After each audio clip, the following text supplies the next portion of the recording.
दोस्तों 4 दिन बाद शब बारात आने वाली है। शब बारात और दीगर खुशी के मौके पर बड़े पैमाने पर आतिशबाजी फायरवर्क्स का एहतमाम किया जाता है और छोटे पैमाने पर भी पटाखे बम फुलझड़ियां कसरत से चलाने का रिवाज है। लेकिन कभी आपने सोचा कि आतिशबाजी से जो जानी और माली नुकसान होगा वो कितना नाकाबिले तलाफी है। किसी भी मौके पर किसी भी किस्म की आतिशबाजी करने से पहले मेरी आपसे ये दरख्वास्त है कि आतिशबाजी के नतीजे में होने वाले जानी और माली नुकसानात पर मुश्तमिल कुछ हकीकी वाक़यात मुझसे ज़रूर सुन लें, फिर फैसला मैंने आप पर छोड़ना है कि आतिशबाजी करना दुरुस्त अमल है या गलत। अस्सलाम वालेकुम दोस्तों, मैं कमांडर नईम यूसुफ हूँ और अपने YouTube channel safety with Naeem Yusuf, Facebook page, Instagram, Twitter और टिकटॉक पर आप सबके साथ हूँ। मेरा यूट्यूब चैनल और फेसबुक सब्सक्राइब, लाइक, कमेंट्स ज़रूर कीजिए और अपने दोस्तों को शेयर करना ना भूलिएगा। घंटी के निशान को अगर आप दबा देंगे तो लाइफ सेफ्टी से मुताल्लिक हर भी लोग आपको मिलता रहेगा। लोगों की जान बचाने के इस मिशन में मेरा ज़रूर साथ दीजिए।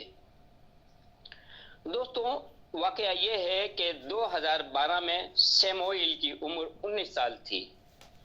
वो एक कंपनी में लाइटिंग टेक्नीशियन के तौर पर काम करते थे।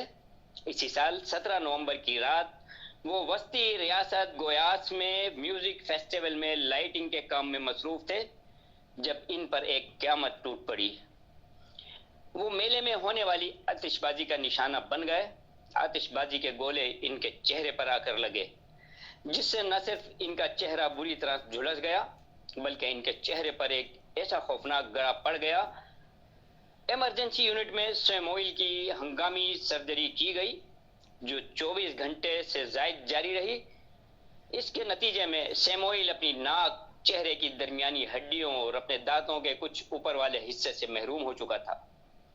ऊपर वाले होंठ इसी जगह के पट्टों और दाएं बाएं जानिब के तालू से वो महरूम हो चुका था। बाएं आंख से मुकम्मल तौर पर अंधा हो चुका था, जबकि दाएं आंख की बीनाई सिर्फ 20% तक रह गई थी।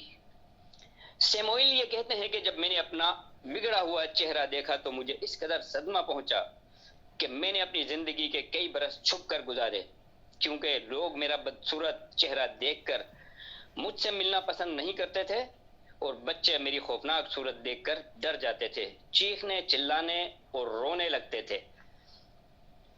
इसी तरह से थाईलैंड में आतिशबाजी के गोदाम में लगने वाली आग से 12 अफराद हलाक और दर्जनों झुलस कर जख्मी हो गए।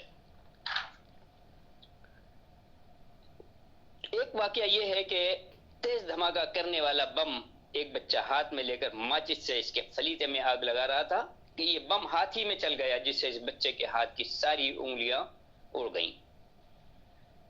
एक और वाकया दोस्तों, एक मोहल्ले में बच्चे शब बारात के मौके पर आतिशबाजी कर रहे थे कि पटाखा बम धमाके के साथ फिजा में बुलंद हुआ और एक घर की छत पर इस शीरख्वार बच्चे के ऊपर गिरा, जिसे इस घर की छत पर चारपाई पर मां सुलाकर थोड़ी देर के लिए किसी काम से गई थी।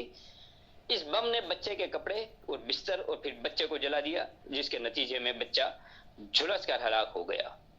एक और वाकया सुनिए दोस्तों, बहुत खौफनाक है। वाकया यह है कि इंडिया में हैदराबाद में दिवाली के मौके पर पटाखे चलाने के दौरान पेश आने वाले हादसात में 40 से ज्यादा अफराद झुलस गए और इनमें से 24 अफराद की आंखों की बीनाई जाती रही।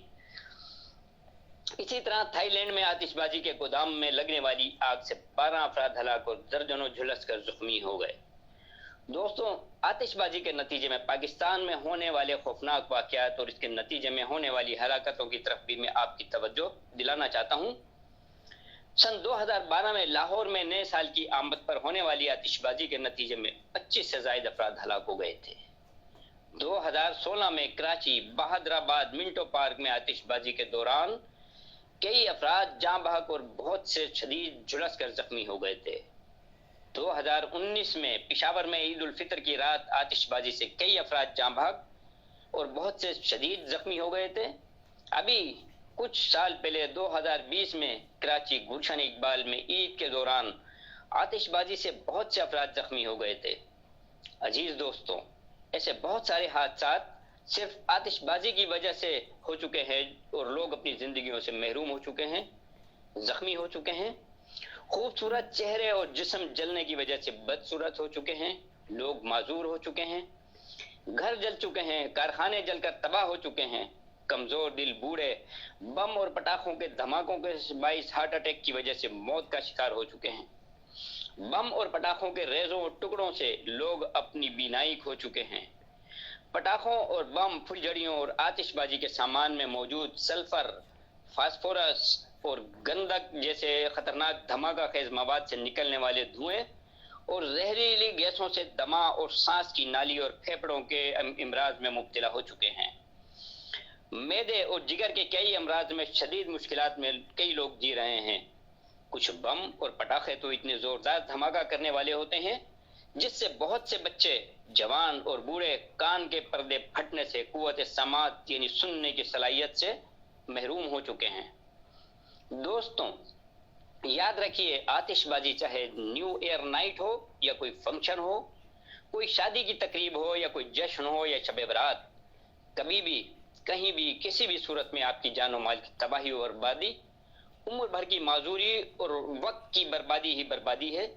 لہٰذا اس خطرناک، فضول اور جان لیوا شوق سے اپنے آپ کو، اپنے نوجوانوں کو، اپنی خواتین کو اور اپنے بچوں کو بچائیے۔ خوشیاں اور جشن ضرور منائیں، خوشیاں اور جشن منانے کے لیے خطرناک طریقوں کے بجائے محفوظ طریقے اپنائیں۔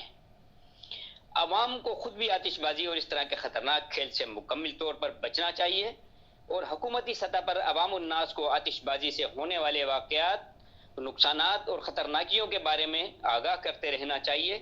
اس کے علاوہ حکومت کو آتش بازی کے خلاف سخت قوانین اور ان کے نفاذ سختی سے کرنا چاہیے۔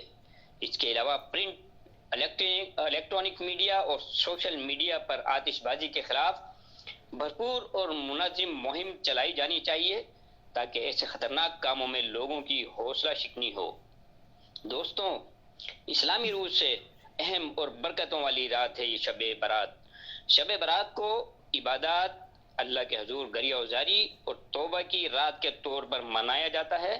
اس برکات بھری رات میں لوگ رات بھر عبادات کرتے ہیں، قرآن پاک کی تلاوت کرتے ہیں، گناہوں کی معافی کے لیے توبہ و استغفار کرتے ہیں، روزی روزگار کے لیے دعا کرتے ہیں۔ دوستوں، اس مبارک رات میں اپنے لیے، اپنے اہل و عیال کے لیے، اپنے بچھڑے ہوئے والدین و عزیز و اقارب کے لیے بخشش و مغفرت اور رحمت کی دعائیں کیجیے، دل بھر کر کیجیے، اور ساتھ ساتھ اپنے وطن، قوم اور پوری کائنات اور انسانیت کے لیے دعا کیجیے کہ اللہ تعالیٰ ہر قسم کی قدرتی آفات، نیچرل ڈیزاسٹرز اور انسانوں کی غفلت اور لاپرواہی سے آنے والی آفات، مین میڈ ڈیزاسٹرز اور حادثات سے سب کو اپنی پناہ، حفاظت اور سلامتی میں رکھے، آمین۔ دوستوں، اپنا، اپنے اہل خانہ، عزیز و اقارب اور ارد گرد رہنے والوں کا بہت خیال رکھیے گا۔ ولاگ سے متعلق اگر آپ کے ذہن میں کوئی سوال ہو تو ضرور کیجیے گا۔ اس پروگرام کو اپنے عزیز و اقارب میں شیئر ضرور کیجیے گا۔ مجھے آپ کے کمنٹس کا انتظار رہے گا۔ دعاؤں میں مجھے ضرور یاد رکھیے گا۔ اللہ نگہبان۔